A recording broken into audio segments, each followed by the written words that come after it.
Today on Mutual of Omaha's Wild Kingdom, Protecting the Wild. Sea turtles and manatees are under threat. Unchecked human activity has collided with their world, leaving mayhem in its wake. How can wildlife conservationists slam on the brakes before these awesome animals vanish from our seas? Stay tuned to meet the amazing heroes who have dedicated their lives to protecting the wild. Ask yourself this question: why is conservation so important? For over 60 years, we've explored stories of hope from across the animal world. Join us on new adventures for a new generation. This is Mutual of Omaha's Wild Kingdom, Protecting the Wild.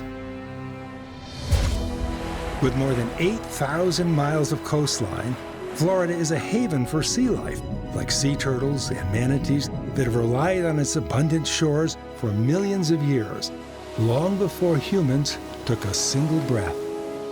The Sunshine State's warm waterways and seagrass meadows are life-sustaining resources for the manatees, while endangered sea turtles count on its hundreds of miles of sandy beaches for nesting.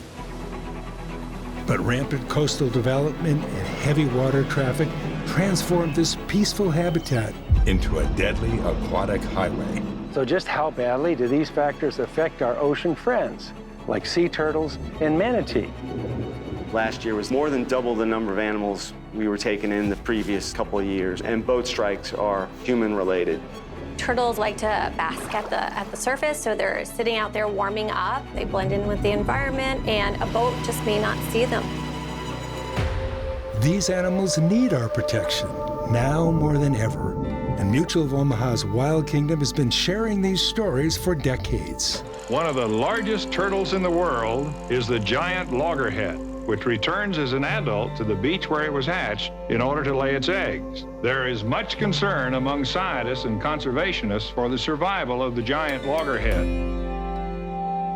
Almost 90% of all sea turtle nesting in the United States happens on Florida's beaches. And Mote Marine Laboratory and Aquarium in Sarasota surveys nesting sites to determine the negative impact from humans. Dr. Ray is on location capturing another successful conservation story. So my friend David Mizejewski from the National Wildlife Federation has joined me as a guest host. We're meeting with biologist Melissa Maxey because a brand new sea turtle nest was spotted this morning by a volunteer right here on Longboat Key Beach. So how many nests do you get on this beach annually? On this beach, we get about 1,000 nests each year, but we cover 35 miles, which is 5 different islands and beaches, and in that area, we get 3,000 to 5,000. Wow, that's a lot. Yeah. Right away, we see large tracks in the sand. So you can tell what species it is just by the tracks, right? Yes. From the actual crawl itself, we can tell that it's a loggerhead based on the alternating tracks. So you can tell by the mound about where you think the eggs are? Yes, yeah. We helped Melissa stake off this nest to protect it. Then we record its exact location using GPS and a good old-fashioned tape measure. So it's 90 feet from the water. 90 feet, okay. Yes. There's another nest where hatchlings actually emerged last night, and we could see their little tracks going down to the beach, Yes, right? there is, and it's just right down the beach a little bit. So this is the nest right This is the nest, yeah. You can see the hatch from here. Oh my gosh. These tracks look very different. Oh, look at this. These have all hatched out. You can see the track. And they all go directly to the water, so we know that all of these guys made it at least to the ocean. It looks like they're almost in a formation here. Yes. And I'm looking at the width of all the tracks. There must be 40 or 50 separate tracks in there. At least, yeah. I would say we could have easily 70, 75, So this looks 90. like a successful hatch. I would say this is probably a pretty successful Well, nest, yeah. congratulations. Thank you. No problems. They all go the right direction to have this many tracks. This is what we shoot for with every nest. Is there really valuable data you can determine from the remaining eggshells? That is the core of the data, is we're going to count to figure out how successful the hatch was. So Great. using this nest with all of the other ones that are part of that sample to figure out the overall hatch success of the island. And each nest has, what, roughly 100 eggs in it? Yeah, Wow. on average. Part of why sea turtles lay so many nests and have so many eggs in each nest is to put as many out as possible in the hopes that 1 or 2 make it to adulthood to replace them in the population. The estimate is 1 in 1,000 hatchlings will make it to maturity. It could be even 1 in 10,000 or even lower. With survival rates that low, these endangered animals need all the help they can get. Many rescued hatchlings are temporarily brought to special medical facilities to recoup. So in this lab area here, you have a young turtle that came in that was found in a marina. You saved it. Now what's going to happen next here? So we just want to make sure he's gaining enough weight, growing properly. In a week, he'll go back out. We'll find a weed line and let him go. Up you go. Okay. Getting ready for his release. Ready? 45.79 was when he was last measured, and when he came in, he was 45.78. And this is a good sign. He's growing. He's definitely growing. Good. And next week, he goes out, right? He goes out.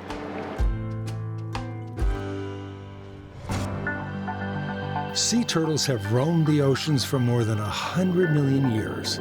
But the future of these ancient mariners is under serious threat from human activities like fishing, coastal development, and climate change. I'm in Florida with guest host David Mizejewski, visiting the medical facilities at Mote Marine Laboratory and Aquarium. Since 1995, Mote's Turtle Hospital has admitted more than 650 animals in dire need of care. This is Hang Tough. She is an adult green sea turtle. She's a female. She came into Mote's care back in the 90s. And unfortunately, she had a fishing hook in one of her eyes, and then she had a boating injury, so she is completely blind, and she was obviously deemed non-releasable, being that she has no vision. So Mote decided to take her in as a resident, and she's been with us ever since. Hang Tough has become a pretty big star. People love her story. They love hearing about her backstory, knowing that she's blind, knowing that she's gone through so many situations and hardships, but she's in a situation that she thrives and she is very enriched. She gets to participate in her own care and she gets to teach people about sea turtles, green turtles in the wild. She's very healthy and to me appears very well fed. She absolutely is. We like a good, healthy animal here. We love good appetite. Well, Hang Tough, you continue to hang in there. You're in good hands. Beyond their aquarium, Mote administers 27 research and conservation programs, including one that's dedicated to a marine mammal facing many of the same challenges as the sea turtle. So the whistles that get their attention, let them know they're going to get rewarded for a certain behavior? Yep, so they know that whenever they hear 3 whistles, wherever that target goes in the water, if they follow it, they're going to get their reinforcement. We just ask them very nicely to do all of these different research behaviors, and if they want to participate, they totally can. They're going to get all of the treats that they possibly could want. If they don't, that's totally fine. Tell us a little bit more, though, about how it helps with both the care of the animal and the science. Of course, yeah. So with these 1,800 and 1,200-pound animals, having them voluntarily participate in blood draws, stretcher sessions for voluntarily weighing them, could be pretty difficult if we didn't have their trust and we didn't have their respect to be able to work with us. This is just the coolest thing to get to see you do this up close and personal. And this is also how we get blood from our manatees as well. So on this pec flipper, they have a vein that runs right through here, and we actually have trained them to voluntarily participate in the blood draws nice and calmly as well. It's just like a giant toddler, you know, that you're feeding. One last one. There you go, buddy. Enjoy. Bon appetit. The job of saving the sea cow and all of the world's endangered animals is urgent and concerns all of us. Manatees, also known as sea cows, were listed endangered before conservationists stepped in decades ago. Manatees are once again at risk. Mote's researchers are investigating issues like the impact of tour boats and kayaks. David and I are keen to learn more. Talk to me a little bit about the kinds of research you're doing here. This is a very common aggregation site for manatees where they come on a daily basis for fresh water. We really don't have a lot of information on how manatees react to tour boats, specifically people that are coming to view manatees for extended periods of time. Do you ever have instances of people trying to touch or otherwise harass the manatees? Yes, we've had people actually going up, pursuing manatees. We watched a kayaker the other day come within 5 feet of a manatee just to take a picture. So that's what part of the study is today. It's twofold. It's one, to know, are boats exhibiting good manatee manners, like viewing them from a distance, not disturbing them or displacing them? And two, how are the manatees responding when the boats or recreational watercraft are coming into this area? I think this is just so important. You can view them from a place like this where you can watch them from land, and you can actually get inches from them. There's a lot of viewing locations where you can stand on land and watch these animals and not impact them in any way whatsoever. I think that's a win-win for the tourists who are so interested in seeing them and the manatees themselves. Southern Florida is a major hotspot for tourists seeking fun in the sun. It is also an important refuge for manatees. These migratory marine mammals need Florida's warm coastal waters and abundant seagrass just to survive. Sadly, the pollution from humans has destroyed thousands of acres of seagrass, their main food source, and Florida's manatees have suffered terrible consequences. Hundreds of manatees have basically starved to death. We're talking about a population that's maybe around 8,000. 20% of the population potentially has died. It's going to take numerous things to fix this problem. So besides every one of us doing our share to keep the waterways clean, there's seagrass replanting projects taking place. That kind of thing takes time. The Manatee Rescue and Rehabilitation Partnership is an alliance of organizations and agencies that work together to rescue, rehabilitate, and release manatees back to the wild.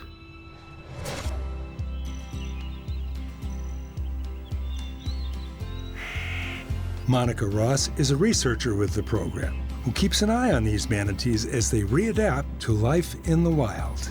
We try and come out and see these rehab animals twice a week. Today, we're on the St. Johns River here in Blue Springs State Park, searching for a manatee called Matthew. This is a warm water site for manatees in the wintertime. And so we released him here because there's ample amount of food and there's also really good warm water. Yeah. The manatees are wearing belts with a tracking device to help monitor their progress. And so right now I am hearing his signal, that beep that you're hearing. One of his favorite spots is in this cove here. All right, we're going in the cove. Okay. Every manatee has his own unique pinger in its belt. I see. And it's actually in the belt. It's in the belt. Uh-huh. Yep. There he is. There's Matthew, loud and clear. I think I see the plug on the surface of the water over there. Okay. Yeah. That looks like our boy. So this is a floating antenna that's trailing him. So that's Matthew. That's Matthew. So what we're going to be doing is trying to assess his behavior. So every time he comes up to take a breath, we're going to note the time. And based on how often he's taken respiration, it can tell us whether he's sleeping or possibly even feeding. We're trying to understand what's his normal behavior so that if later down the line something happens, we actually know when he's in trouble. We can tell from him what is normal and what's not normal. What's your prognosis for him so far? So far, he is doing all the right things, and he has checked every box. Good going, Matthew. Yes. He's doing well. Thank you. Monica also monitors a curious female manatee who's adapting to her new habitat. Well, here she is right here. She's more curious about us. She's literally 6 feet behind us. She's trailing us. Mm-hmm. Look at her. So, this is sort of a bittersweet problem. I'm so glad that we are getting to see her so close and how well she's doing, yet sad that she'll be this close to an outboard engine. She just stopped right here, right behind us. Now just carefully moving closer and closer. Really curious. Manatees are very exploratory. I mean, they're explorers. I never thought I would be this close to a wild manatee.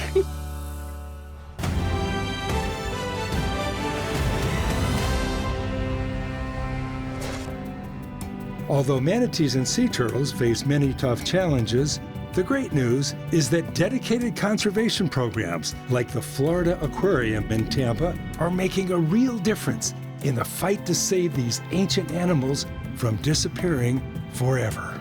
So tell me, this turtle has some good news coming, I hear. Yeah, so Sid is a loggerhead sea turtle from New England. She actually got flown down on a private plane with 3 other loggerhead sea turtles, and they were all in rehab due to a cold stunning event. When sea turtles are out in the wild, if the water temperatures drop too far, their bodies can't keep up with that. So they become lethargic and really susceptible to secondary types of medical complications. On Wednesday, though, she'll be getting released out on the east coast of Florida, and she'll have some pretty cool accessories on her. She's also going to be satellite tagged. Since she's a New England sea turtle, where is she going when we release her on the east coast of Florida? We don't really know. And then is it true that some of these turtles have been known to swim as far as 3,000 miles? It is. And then return to the island in which they were hatched, lay their eggs, and then leave again? It is, yes. All sea turtles will return to their original nesting beaches as long as those places still exist. It's a pretty incredible journey. Yeah. So you must be pretty excited about seeing this one going back to the wild. I am. And you'll be able to keep track of her. Exactly. I have full faith that she'll be fine. It's these stories of success that kindle our hope and inspire us to join the effort. And I wouldn't miss a chance to share Sid's big day with the world. On the Atlantic coast of Florida, Sid, the loggerhead sea turtle, is heading home to the ocean. This is the culmination of all the efforts from getting healthy, fattening up, being taken care of, being cared for, and now he's strong and healthy enough to be released back here off the coast of Florida.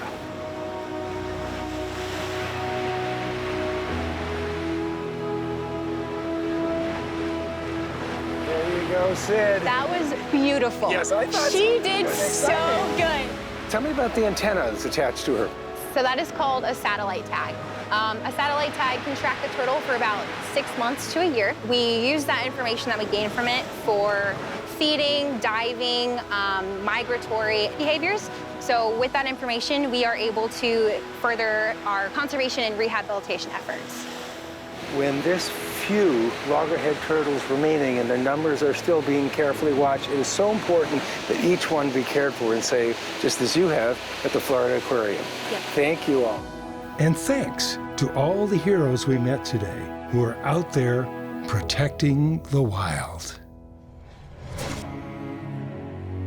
This must just be a great day for you. This is the ultimate dream. And so right now I am hearing his signal, that beep that you're hearing. Oh, yes. Yep. There he is. There's Matthew, loud and clear. I never thought I would be this close to a wild manatee. You did It was exciting. so good.